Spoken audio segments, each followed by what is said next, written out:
ስንባል ነው ያደግነው። ያንን ሁላ ግን ሴቷ አያቴ ወጣ ስትሰደብ በኛ ስትሰደብ ምን ስትል በሰፈር ውስጥ ሁላ ሰው ዲቃላ ነው የምታሳድገው። ሲያድጉ በኋላ ነው የሚወጡት ከቤት ውስጥ ሁላ ነበረ የምትባለው። ልጅ ይመጣል እዛ ቤት ግን ኦልሬዲ በእግራቸው ከሄዱ በኋላ ነው ደብቀው እዛ ውስጥ እያሳደጉ የሚያወጧቸው ነበረ የምትባለው። ብዙ ስም በቃ ከሰው ተቆራርጣ እኛን ደብቃን ነበረ የምታሳድገ ማለት ነው። ይሄ ሁላ ጊዜ እናትየዋ በእኔና በአራቱ ስትወልድ 8 ወንዶች አግብታለች። በዚህ መሀል ማለት ነው 8 ወንዶችን አግብታለች። ሁሉም ይመጣል ይሄዳል። ኢቨን እናትነቷን ካወቁ በኋላ ራሱ እኔ ራሱ የደረሰብኝ ብዙ ነገር አለ እሷ በምታመጣቸው ወንዶች ማለት ነው።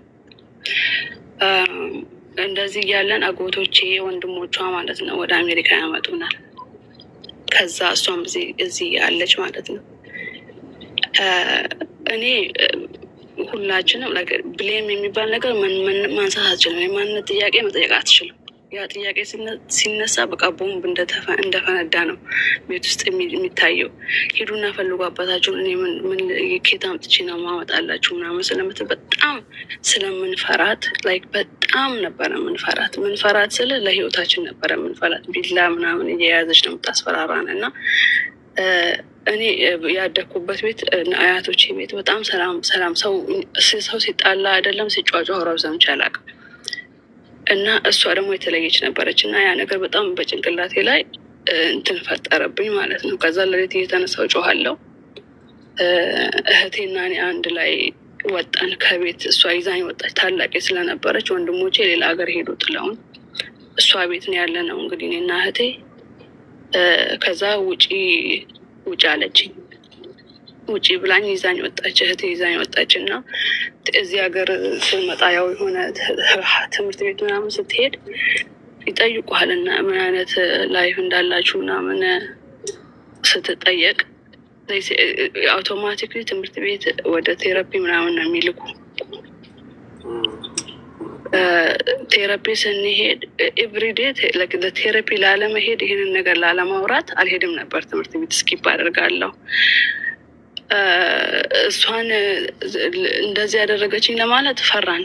በእሷ ላይ ችግር ያመጣባታል፣ ከቤተሰብ ልንጣላ ነው ወይ ደግሞ እሷ የሆነ ነገር ልታደርገን ነው። የእሷ ፍራቻ በውስጣችን አለ እና እንዴት ብዬ ነው እንደዚህ ተደርግ ያለው በአክስቶች ልጆች ወንዶች እንደዚህ ተደርግ ያለው በዘመዶች እንደዚህ ተደርግ ያለው ብለህ መናገር በጣም ይከብዳል ተስፍሽ። እና እዚህ ሀገር ደግሞ ሀገሩን ሳታውቀው እሷ በምታደርገው ነገር እዚህ ሀገር እኔና ቦርሳሽ ውስጥ ድራግ አስደርጌ ዲፖርት እንድትደረጊ ነው የማደርገው ትለናለች። እዚህ ሀገር እንደዚህ ብላችሁ ከተናገራችሁ ስለኔ ነገር ከማንም ጋር እኔ ሌላ ነገር አልነበረ የሚፈልጉት። በዛ ምክንያት ሀበሻ እንዴት ከሀበሻ ወንድ ጋር ማውራት በጣም ነበር የሚያስፈራኝ ተስብሽ። ሁሉም ዘመዶቼ ወይ አባቴ ወይ ወንድሜ ምናምን እየመሰለኝ ማለት ነው። ለምን የእህቴ አባቷን ያገኘችበት መንገድ አሁንም ሁላችንም ውስጥ አልወጣም እና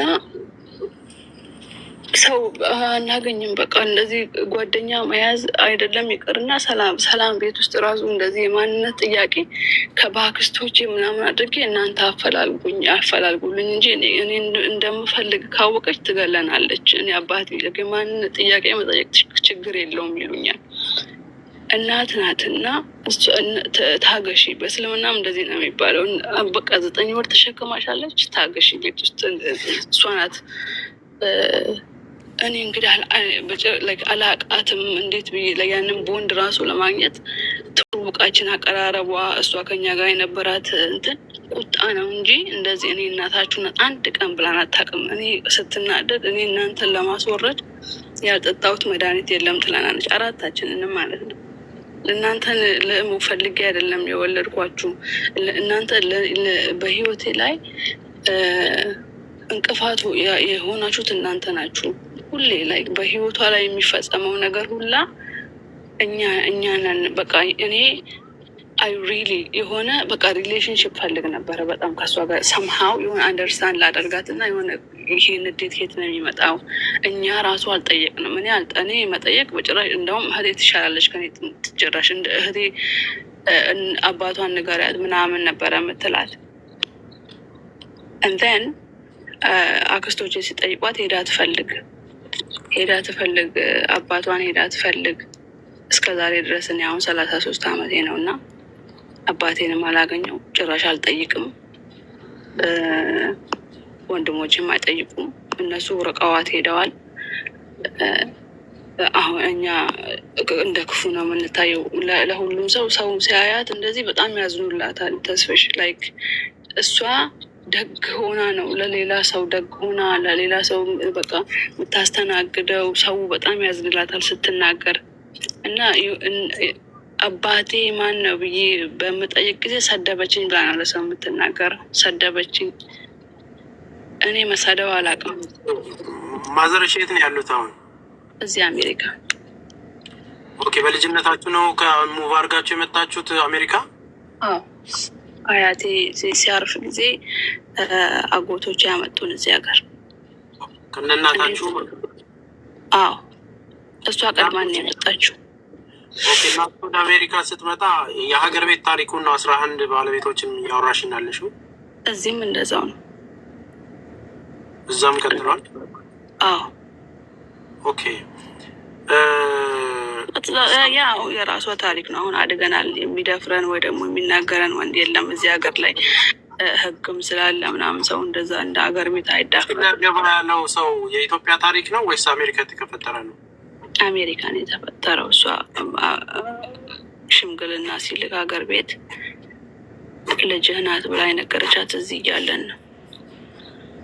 እኮ አሁን እዚህ ሊያገባት ያለው አባትየው እሱም አሜሪካ ወጥቶ ነው። አሜሪካ የተፈጠረ ታሪክ ነው። እሷ እህትሽ አሜሪካ የተወለደችው? አዎ። የተወለደች ሳይሆን ያደገችው እዚህ ነው የመጣ 13 ዓመቷ ነበር እዚህ ስንመጣ። ባልየው እንዴት መጥቶ ነው እዛ አሜሪካ ሽምግልና የጠየቀው? እሱ ሌላ ሀገር ነው የሚኖረው። ከሌላ ሀገር ነው እዚህ እሷን አግብቶ ወደዚህ ለመምጣት ነበር። ኦኬ። ፕሮሰስ አድርጎ እንዴት ተገናኙ ታዲያ ከልጅየዋ ጋር? እሱን እኔ አሁን ታሪኩን በውስጡ ምናምን አላውቅም እንዴት እንደተገናኙ። የአንድ ሀገር ሰዎችም ስለነበሩ ሜቢ በዘመድ እንደዛ ሊገናኙ ይችላሉ። እሱም ብዙ አላውቅም እንዴት እንትን እንዳሉ እንደተገናኙ እና እንደተዋወቁ። እንደዚህ ቼክ ተደርጋ ታውቃለች? አሁን ለምሳሌ እንግዲህ እዚህ 11 ሰዎች ጋር 4 እህትና ወንድሞችሽን ታውቂያለሽ። 4ቱም የተለያየ አባት ነው ስትይ፣ እነዚህ ኬሶች ከምን የመጡ ይመስልሻል? ማዘርሽ እንደዚህ አይነት ማይንድ ውስጥ እንግዲህ 11 ወንዶች ጋር መሆን ማለት ከባድ ነው እና ይህን ነገር የሚያደርጋት ኖርማሊ እሷም ክትትል ያስፈልጋታል። እናትሽ እንደው የተቸገረችው ነገር ነበረ? ምንድን ነው በባህሪዋ መሰለህ ተስሽ?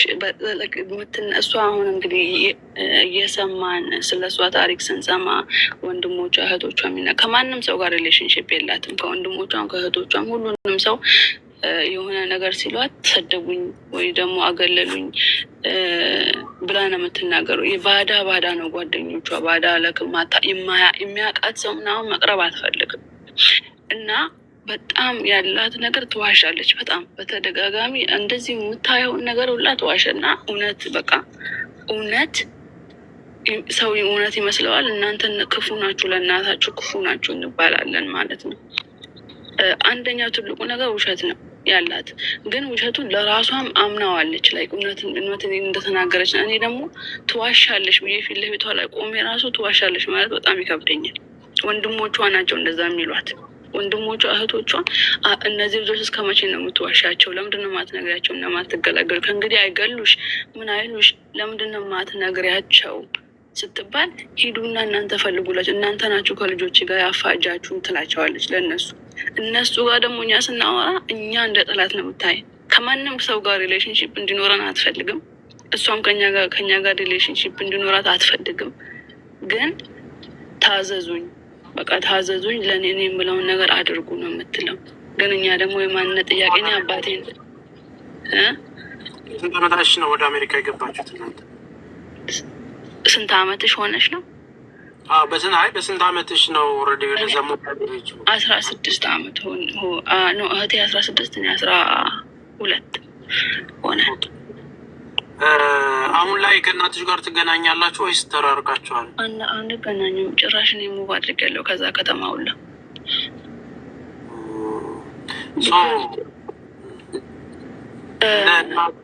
አሁን ምን አስቤ መሰለሽ፣ አሁን እነዚህ አይነት ኬዞች አንድ ጊዜ ማምሻም እድሜ ነው ይባላል እና ብዙ ፈተናዎችን አልፋችሁ ሊሆን ይችላል። በነገራችን ላይ ብዙ እናቶች አንዳንድ ከባድ ጸባይ ያላቸው አሉ። ለምሳሌ ወልደው ተቸግረው አሳድገው አንድ ማቃት ጓደኛ አለችኝ እና እናትየው ማትወዳት አንድ ጥያቄ ብትኖር ምንድን ነው አባቴ ማን ነው ማለት አትችልም። ልጅየዋ እኔ ጠይቄያት አላውቅም። ኤቨር ኔቨር ገና ለገና ትጠይቀኛለች በማለት ወንድሞቿ በሚጠይቋት በእኔ ምክንያት ስለሚጠይቋት እኔን ትጣምደኛለች እንጂ እኔ አንድ ቀን እኔ እናትም አባትም ኖሮኝ ነው እዛ ደረጃ የደረስኩት። እስከ 13 ዓመቴ ድረስ አያቴ ወንዱ አያቴ እንደ አባቴ፣ ሴቷ አያቴ እንደ እናቴ ሆነው ነው ያሳደጉኝ። ምንም ቢሆን እነሱን የካድኩ ነበረ የሚመስለኝ። ጥያቄ ይሄ የማንነት ጥያቄ ራሱ ማንሳት በጣም ነበረ የሚከብደኝ ተስፍሽ። ለምን እነሱ ለፍተው በእርጅና እድሜያቸው በእኔ ተሰድበው እኔ ሲሸከሙ ለእኔ ሲያደርጉ እነሱ ተሰቃይተው ነው እኔን ያሳደጉኝ። እና እኔ አሁን ተመልሼ እናት አባት ብዬ ብፈልግ እነሱን የከዳኋቸው ያህል መሆኑ ነው የተሰማኝ። እና ጠይቄ አላውቅም። እኔ እነሱ ራሱ ሲጠይቁልኝ አትጠይቁ አልፈልግም ነበር የምለው። ግን እኔ ይህን ነገር አሁን እዚህ መፍትሄ ይገኛል ብዬ ለማለት ሳይሆን የተናገርኩት ሰው ይፈርዳል። እንደዚህም አይነት እናት አለች። እኔን አሁን እንግዲህ አሳድጋኝም አታውቅም። ወልዳ በ20 ቀን እኔ እንደውም በጣም ከሚገርም እሷን ሞር እንድርቃትና ራሴን እንድቆጥብ ያደረገኝ ከወለድኩ በኋላ ነው። ተስፍሽ ወልጄ ልጄን ሳየው በ20 ቀኑ 20 ቀን ሆኖ ፎቶ አንስቼ የሆነ በቃ ሜቢ ሚሞሪዋል እንትን ሊሆን ይችላል ብዬ ማለት ነው። ዛሬ 20 ቀኑ ነው ልጅ አልኳት። በዛ ባልኳት እንድታስታውሰው ምን ያህል ፊሊንጉ ምን እንዳለኝ ምናምን ልጄ ዛሬ 20 ቀኑ ነው ብዬ ያልኳት ኤግዛክትሊ ዘሴም ዴይ 20 ቀን ሆና ጥላኝ ስለሄደች እንዴት ነው ይሄ ጨቅላ ልጅ ሰው ጥሎ የሚሄደው? እንደዛ በተዘዋዋሪ ነበረ ጥያቄ ራሱ መጠይቃት ከመፍራት የተነሳ ማለት ነው። እንደን ያ ነገር አመት ሙሉ አታናግረኝም ነበር። አመት ሙሉ ዘጋችኝ። በቃ እየዞረች ትሰድበኛለች እና ሰው ሁላ እናንተ እነዛ ለእናቷቸው ክፉ ምናምን ነበረ የምንባለው። ያ አይ ቲንክ የሚገርም ነገር ነው። ያው በ20 ቀን ተጥሎ እንደዚህ መድረስ እግዚአብሔር ብዙ ፈተናዎችን ያመጣል። ብዙ ፈተናዎቹ ሲመጡት ግን እግዚአብሔር ደግሞ መንገድ ያዘጋጅላቸዋል። ምናልባት አሁንም ለምሳሌ እናንተን ቤተሰብ ምሳሌ አድርጌ ባወራ እናትሽ ከፍተኛ ችግር ላይ ነች። እሷም ራሱ በቃ እነዚህ ወንዶች ጋር መሄድ እንደዚህ አይነት ነገሮች እንደዚህ ሰዎችን ዘመድ መጥላት ምናምን እነዚህ አደገኛ ነገሮች ናቸው። በነገራችን ላይ ለእናትና አባቱ ለእህት ወንድሙ የማይረዳ ለሌላው ግን ለውጭው በጣም ያለውን ነገር የሚዘረግፍ ብዙ ሰው አለ። እናት እርዳ ስትሉት እንደ እብድ የሚያደርገው ልጅ ራሱ አለ። ኖርማል በቃ አብዛኞቻችሁ በዚህ ተጠቂዎች ናችሁ። ለቤተሰቦቻችሁ ከማድረግ ይልቅ ለውጭ ሰው ማድረግ የምትፈልጉ ሰዎች አላችሁ። አለን እኔንም ጨምሮ ማለት ነው። እኔ አሁን ለውጭ ሰው የሆነ ነገር አድርግ ስትሉኝ ወዲያው አድርጌ የቤት ከሆነ ምን እጄን እንደሚይዘው አላውቅም። ምንድን ነው እሱ ግን አሁን እነዚህን ነገሮች ስንማማር አሁን አንቺ ጋር የደረሰው ነገር አለ። እናትሽም በዚህ አይነት ነገር ውስጥ እንግዲህ ስቲል አሁንም ይህንን ሀሳብ ማንሳት ማትቺ ከሆነ አደገኛ ነው፣ ባህሪዋ ከባድ።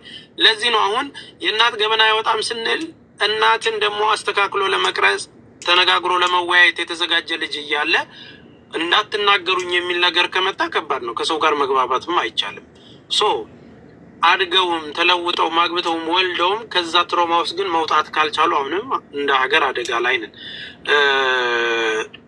እስቲ አሁን ደግሞ የብርሃንን ታሪክ እንስማ። ብርሃን